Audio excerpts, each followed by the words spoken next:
Et oui, vous êtes sur les ondes de Top Pot, votre podcast en français sur la science, l'industrie et la consommation du cannabis. Mon nom est Luc Prévost et j'ai le plaisir de vous recevoir dans un cannabistro virtuel, votre Top Pot. Bienvenue chez vous. Top Pot ne donne aucun conseil. Consultez votre médecin, votre pharmacien, votre avocat, votre journaliste préféré, le législateur ou la personne de science de votre choix. Aucun des auteurs, contributeurs, commanditaires, administrateurs, toute autre personne liée à Top Pot ne peut être tenu responsable de quelque manière que ce soit de votre utilisation de l'information contenue dans le podcast. Vous allez bien? Le chanvre est bon par chez vous? Aujourd'hui, Top Pot s'intéresse aux différences qui régissent la consommation des femmes et des hommes. Déjà que le cannabis est soumis à la loi de l'effet. C'est quoi la loi de l'effet? Rien de bien compliqué. Chaque être humain est une usine différente de celle du voisin ou même du frère ou de la sœur. On peut être haut répondeur à telle ou telle molécule et faible répondeur à telle ou telle autre molécule. Moi, je suis très haut répondeur au café, par exemple. À ces distinctions de nature héréditaire, il faut ajouter la substance qui n'est jamais la même, dans le cas du cannabis. Enfin, troisième et dernier élément de la loi de l'effet, le contexte. Boire du champagne quand on est triste ne provoque pas les mêmes effets qu'après avoir gagné, par exemple, la Coupe Stanley. Cette loi de l'effet s'applique de la même façon aux hommes et aux femmes. Donc aujourd'hui, on ne discute pas de la loi de l'effet. On va discuter des différences physiques, psychologiques et comportementales qui sont induites par autre chose. Prenons l'exemple bien connu de la consommation de l'alcool. Pour la même quantité consommée, une femme et un homme du même poids vont ressentir des effets différents. Cela s'explique par un plus grand pourcentage de graisse sous-cutanée qui absorbe moins l'alcool parce que cette graisse est moins bien irriguée par le sang. Les hommes ont aussi un plus grand volume sanguin, c'est un fait. Les femmes possèdent un plus petit foie qui filtre moins rapidement. Et les femmes produisent, comme les hommes, l'enzyme ADH qui aide à éliminer l'alcool, mais elles en produisent moins. Finalement, le cycle menstruel influence aussi le pourcentage d'alcool dans le sang. On va aujourd'hui, dans le fond, faire un peu la même chose, mais pour le cannabis. On va regarder la situation dans son ensemble. Une femme, après avoir consommé le même cultivar qu'un homme, peut connaître une expérience complètement différente. Rythme cardiaque différent, soulagement de la douleur différent, sexualité différente, tout différent. Finalement, la femme et l'homme sont des animaux différents, surtout face au cannabis, pour lequel les différences pharmacocinétiques et pharmacodynamiques impactent tous les effets positifs et négatifs de l'expérience. Forcément, on va discuter de ce qui se passe dans le corps, mais aussi dans la tête des hommes et des femmes. Il est peut-être utile de préciser que l'on ne fait que commencer à caractériser les différences des effets du cannabis sur les hommes et les femmes. Depuis une vingtaine d'années peut-être, de nouveaux cadres d'analyse sont proposés pour quantifier les effets et les influences qui modulent les expériences de consommation des hommes et des femmes qui présentent des vulnérabilités différentes aux xénobiotiques, par exemple. Les xénobiotiques sont des substances toxiques qui n'existent pas dans la nature. Les médicaments et les additifs alimentaires sont des xénobiotiques. Mais dans le cas du cannabis, ce sont les pesticides et autres produits agrotoxiques qui nous intéressent. Et on sait que Santé Canada en permet au minimum 96. La réaction aux résidus des produits permis par Santé Canada est déjà un facteur à considérer. Voici donc les sections, les éléments différenciateurs dont nous allons discuter aujourd'hui. 1. Le cannabis est moins efficace pour réduire la douleur chez les femmes. 2. L'impact du cannabis et les effets sur la qualité de vie des femmes. 3. La modulation du cannabis par les hormones sexuelles. 4. Les femmes sont moins sensibles aux effets subjectifs du THC. 5. Cannabis et la sexualité. 6. Les mangeables ou les produits comestibles dans le lingo de la SQDC. 7. Les médecins, le cannabis et les femmes. Et finalement 8. Conduire sous l'emprise du cannabis. OK. Vous le savez, hein, quand je suis au Top Pot, je commence par un café. Juste une seconde. Hey MJ! Salut! Mon habituel, s'il te plaît. Ah, d'accord. De retour. Qu'est-ce que je disais? Ah oui, les femmes ont longtemps été exclues de toutes les phases du développement clinique des médicaments. La pharmacocinétique et la pharmacodynamique des nouvelles molécules développées et les différences potentielles entre les sexes sont un souci relativement récent. Bon, bien sûr, le fait d'être enceinte ou de porter la vie est effectivement un souci pour la mère en devenir et celle de l'enfant. Mais par paresse intellectuelle, on s'est longtemps contenté de proposer aux femmes une dose plus faible. Même chose pour les enfants. On sait maintenant, par exemple, qu'il y a peu de différence dans l'élimination rénale entre les hommes et les femmes. On sait aussi que les effets indésirables des médicaments génèrent plus de 30% d'alertes chez les femmes que chez les hommes. Mais on ne sait pas encore pourquoi. Pas encore. L'effet placebo, il serait le même chez la femme que chez l'homme. Les recherches génériques nous informent que la pharmacocinétique d'une femme est influencée par son poids, mais pas que.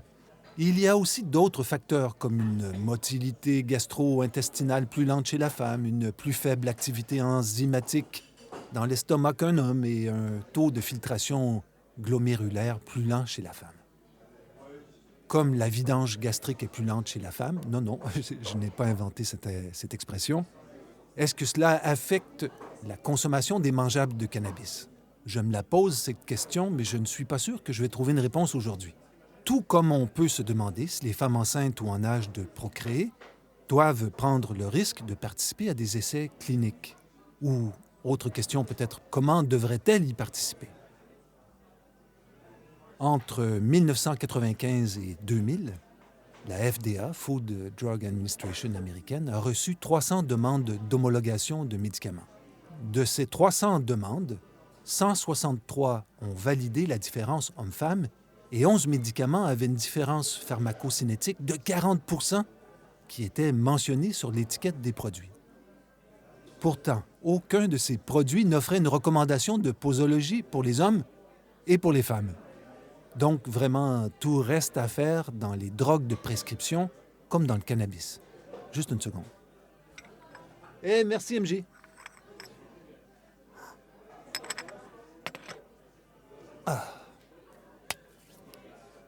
OK, de retour. Maintenant, on peut sortir des généralités et se poser la question suivante. Quelle est l'importance des différences entre les sexes dans l'action des cannabinoïdes? Et ça tombe bien car j'ai trouvé une étude dont c'est le titre. 3 grandes conclusions de cette étude de 2010. 1. L'étude de ces différences n'en est qu'à ses débuts. 2. Les femmes sont encore sous-représentées dans les études sur le cannabis. Il n'y a plus de justification pour limiter la recherche à un seul sexe, quand même. Et 3. On assiste à l'émergence d'études spécifiques sur l'action des cannabinoïdes pour les femmes.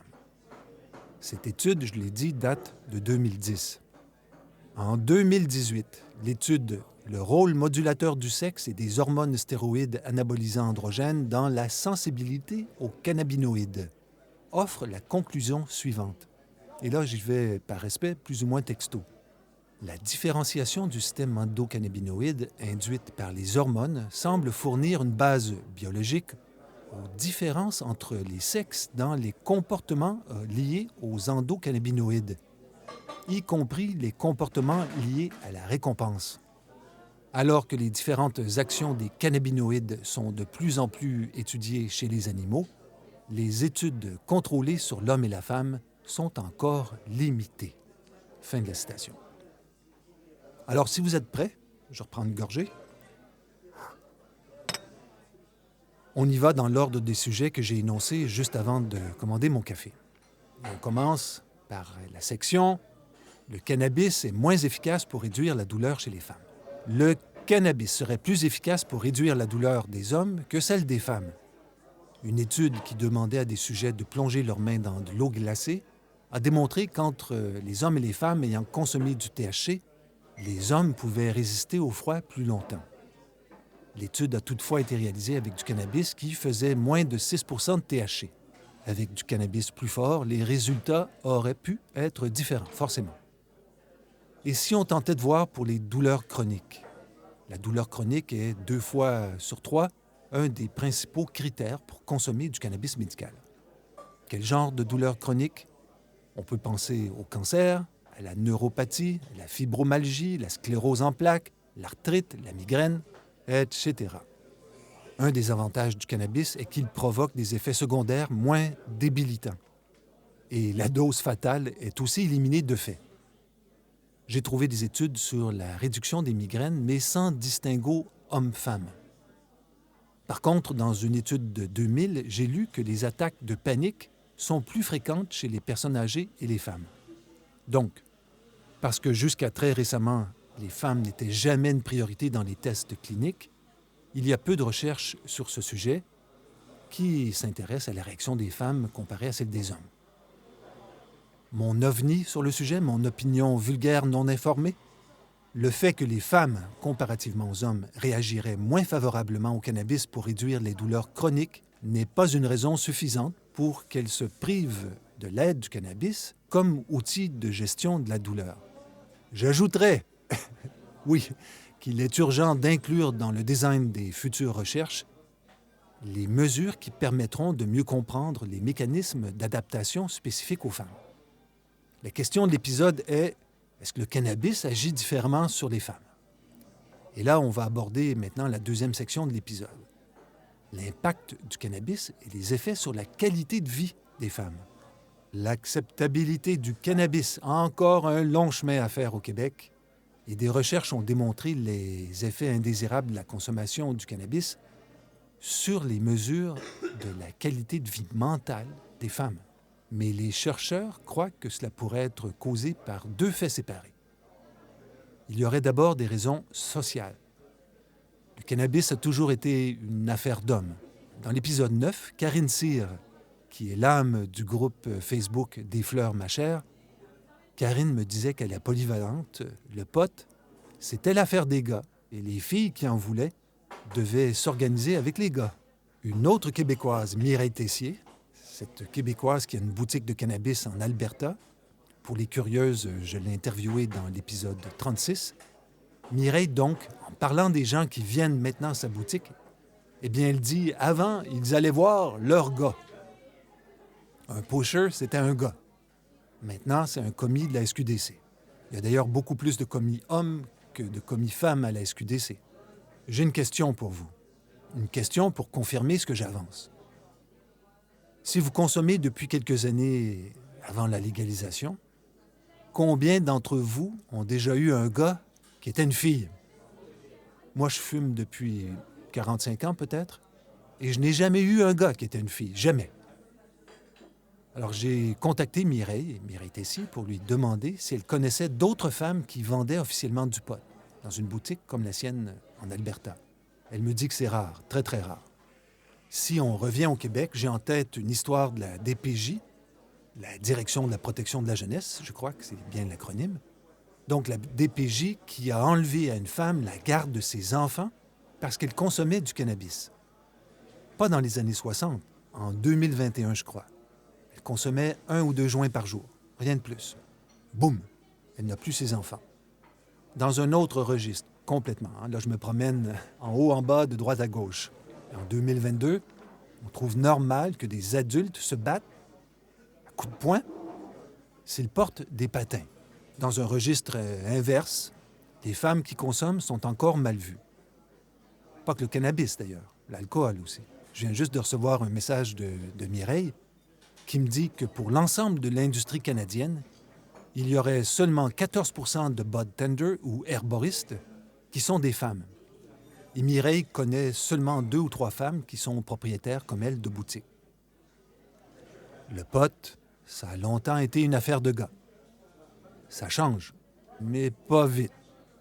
Moins vite que prévu, en fait. Recruter une femme pour travailler comme herboriste a parfois été impossible pour Mireille en Alberta.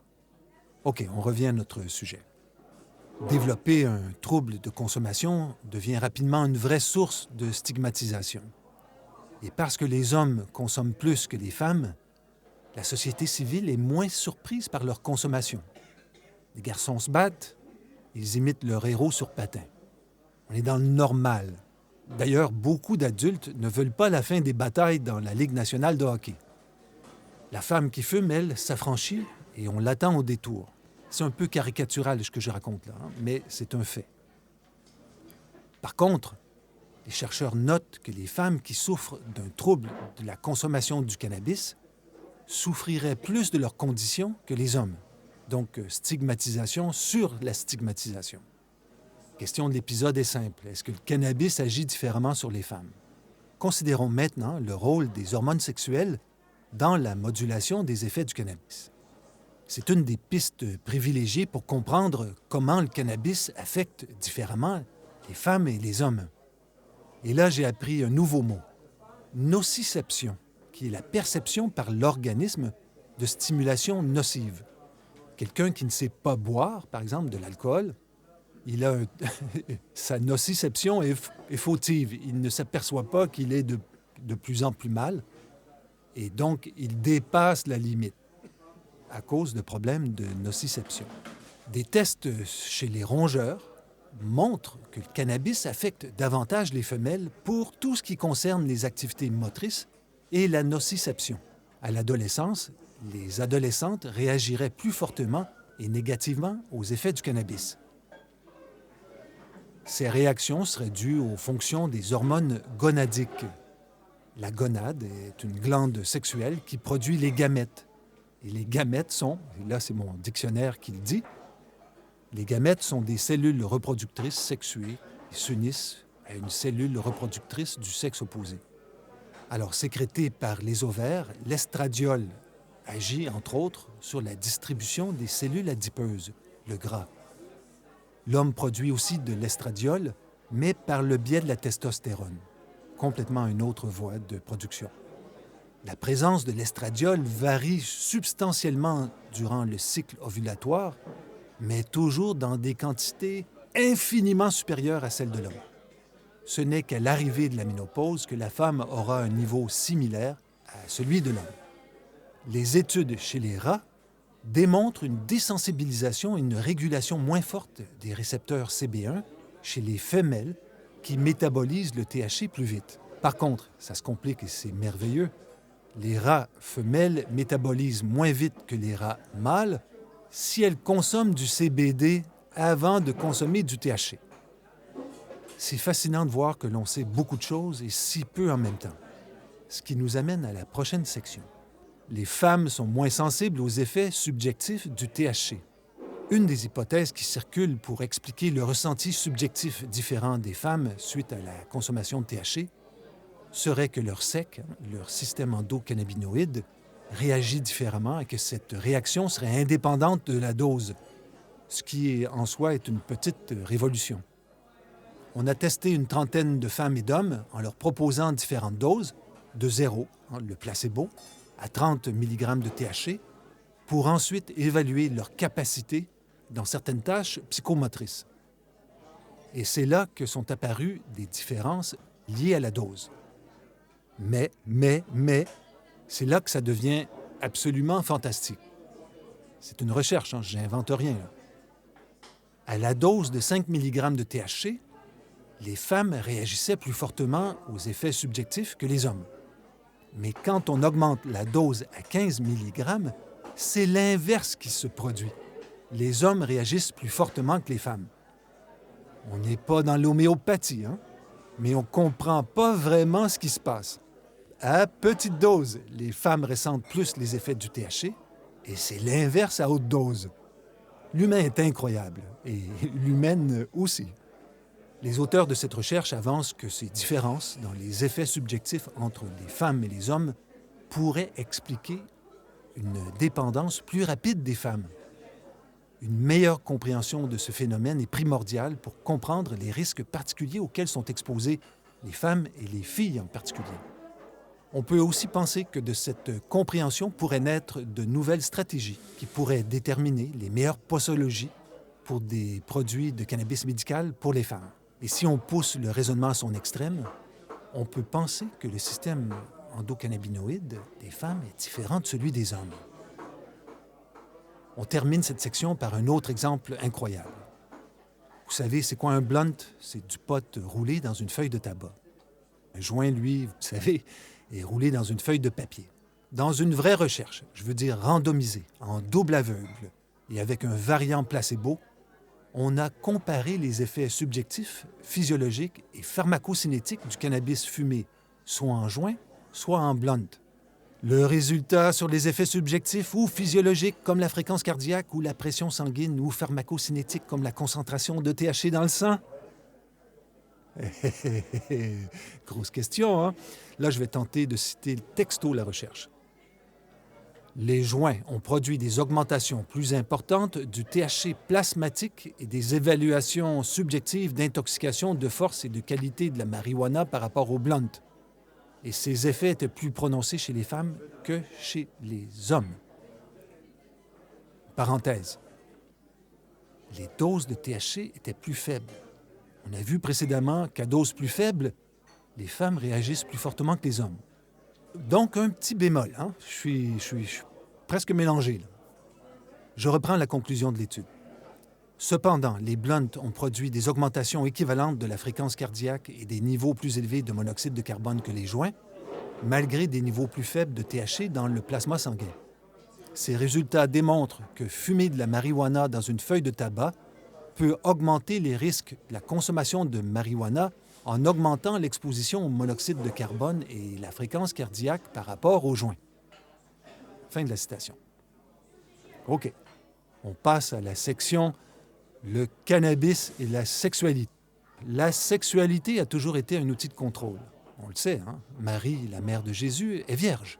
Et maintenant qu'on apprend que les femmes qui consomment du cannabis sont plus satisfaites sexuellement et que plus elles en consomment, plus cette satisfaction augmente, on comprend mieux pourquoi, peut-être, ce lien de causalité peut faire peur à ceux et celles qui veulent que rien ne bouge, que rien ne change, ou que tout change pour que rien ne change.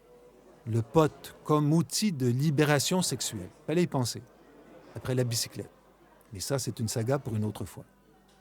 Je vous donne les détails de la recherche qui mesurait le FSFI, le Female Sexual Function Index, qui mesure le désir, l'excitation, la lubrification, l'orgasme, la satisfaction et la douleur. Dans cette recherche, 452 femmes ont participé et une majorité était âgée de 30 à 49 ans. 82 % étaient mariées ou en couple. Les femmes qui consommaient plus de cannabis avaient des meilleurs résultats FSFI. Et les femmes qui fumaient plus fréquemment avaient des meilleurs scores FSFI. Voici la conclusion de cette recherche intitulée Assessment of the Association of Cannabis on Female Sexual Function with the Female Sexual Function Index. Il y a un lien dans les notes de l'épisode pour les curieuses. Donc, voici la conclusion. L'augmentation de la fréquence de la consommation de marijuana est associée à une amélioration de la fonction sexuelle chez les utilisatrices, alors que le type de chémovar, la méthode de consommation et la raison de la consommation n'ont pas d'impact sur les résultats. Fin de la citation. Pour les hommes, les résultats sont moins clairs. Plus ou moins d'érection ou de plaisir. Les recherches prouvent une chose et son inverse. Ce que ces recherches ne disent pas, c'est la présence ou l'absence de pesticides et autres produits agrotoxiques dans les échantillons qui ont été fumés par les gens qui ont été testés. Ces produits agrotoxiques peuvent avoir un impact sur les fonctions sexuelles. L'effet positif du cannabis sur la sexualité féminine est intéressant dans un contexte plus large également. Une étude sur la perception des risques associés à la consommation régulière de cannabis nous informe que les femmes de plus de 50 ans, non blanches et à faible revenu, étaient les plus susceptibles d'associer des risques à leur consommation. Les femmes les moins touchées par cette perception négative étaient âgées de 12 à 25 ans, titulaires d'un diplôme d'études secondaires ou plus, et dont le revenu familial total était supérieur à 75 000 $. Il n'est pas inutile de rappeler que les prisons américaines sont remplies de gens qui sont uniquement punis pour avoir fumé un joint. Non, pas Bill Clinton, mais exactement comme la championne olympique américaine de basketball Brittney Griner, qui est actuellement détenue en Russie pour avoir eu en sa possession du cannabis. C'est l'hypocrisie des Américains revue et corrigée. Et On a tous vu Snoop Dogg qui se cachait pour fumer son joint avant son spectacle de la mi-temps au dernier Super Bowl. D'accord.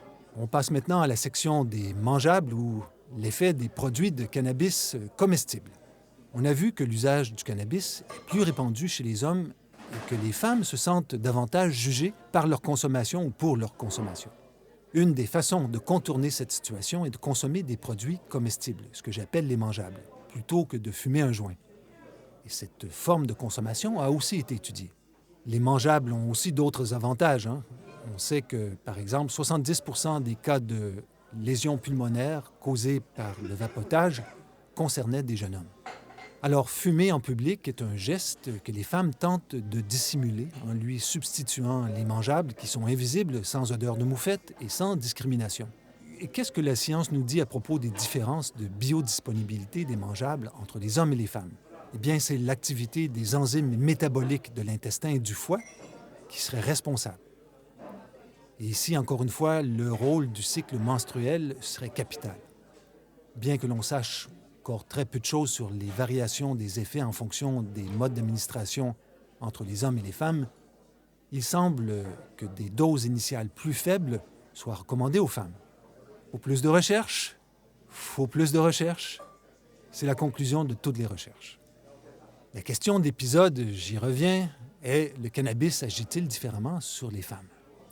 Eh bien, enfonçons une porte ouverte ensemble. Pour qu'il agisse, le cannabis doit être utilisé. Et qu'apprend-on au détour? On aborde une nouvelle section de notre épisode. Les médecins, le cannabis et les femmes. Il semble que les médecins prescrivent moins de cannabis médical aux femmes qu'aux hommes. Dans une enquête avec 361 utilisateurs de cannabis dans l'Illinois, les patientes ont avancé avoir reçu des niveaux inférieurs de soutien de la part des médecins pour l'utilisation de cannabis médical. Pourquoi une telle perception, ou plus justement, pourquoi un tel comportement des médecins traitants? Un jugement commun sur la consommation des femmes? Une incompréhension des enjeux de la santé féminine? Je ne sais pas. Par contre, et cela peut irriter le médecin traitant, les femmes qui obtiennent dans cette recherche une autorisation de consommation de cannabis à des fins médicales étaient plus susceptibles que les hommes de diminuer les autres médicaments prescrits.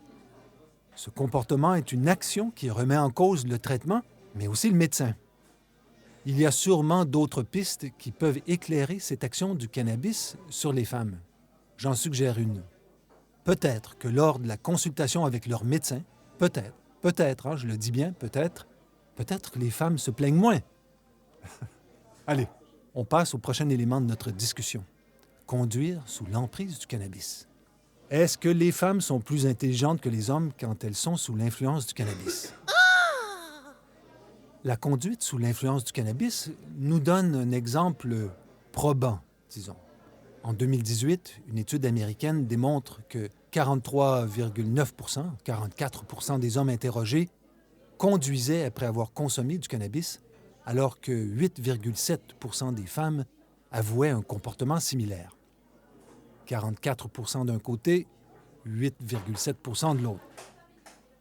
D'autres études, entre autres en Suède, arrivent aux mêmes conclusions. Les hommes aiment risquer leur vie et celle des autres sur la route après avoir consommé du cannabis. Les hommes sont également plus susceptibles de conduire après avoir bu de l'alcool et consommé du cannabis. Je vous cite un bout texto de la recherche pour ne rien rater de cette intangible essence de l'ineffable. Là, j'y vais texto, donc. En outre, par rapport aux femmes, les hommes ont tendance à percevoir moins de danger à conduire sous l'influence du cannabis. Ils sont moins susceptibles de croire que le cannabis affecte négativement leur capacité à conduire. Ils sont plus susceptibles de percevoir leurs amis comme approuvant la conduite sous l'influence du cannabis. Et finalement, ils sont plus susceptibles de déclarer leur intention de conduire après avoir consommé du cannabis. Fin de la citation. Un homme, c'est un homme. Il va se vanter de conduire stone. C'est comme ça. Est-ce que le délai à respecter avant de conduire un véhicule devrait être le même pour les femmes que pour les hommes? Je ne m'avancerai pas sur ce sujet, bien que j'ai une ovni à vous proposer. Par contre, je peux dire que le cannabis est un outil de connaissance de soi-même. Je sais comment je suis avant et après avoir consommé. Je suis responsable de mes gestes et de ma conduite automobile. Je n'ai pas besoin de personne pour me dire d'attendre avant de conduire. Je sais ce que je ne dois pas faire dans le respect des autres, mais surtout de moi-même. Il est quelle heure, là? Oh, c'est l'heure. Juste un instant. Hey, MJ!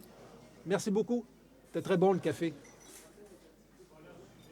OK. Bye. OK, je me ramasse. J'aurais pu parler de l'impact du cannabis sur les hommes et les femmes par rapport à l'impulsivité, les fringales, les fameux munchies, et plusieurs autres sujets. Je pense que notre tour d'horizon parle suffisamment des différences de la consommation comparée des hommes et des femmes et des impacts de cette consommation.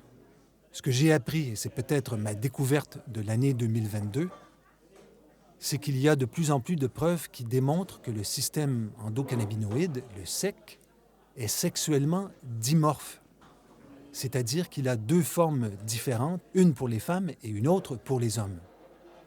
Le rôle des hormones change tout et pourrait même expliquer les différences comportementales, y compris les gestes reliés aux récompenses. Quand on parle de récompense, ça peut être une récompense négative, là, comme le fait pour un homme de dire « Oui, je vais conduire après avoir fumé ». Dans sa tête, c'est une récompense. Il est capable.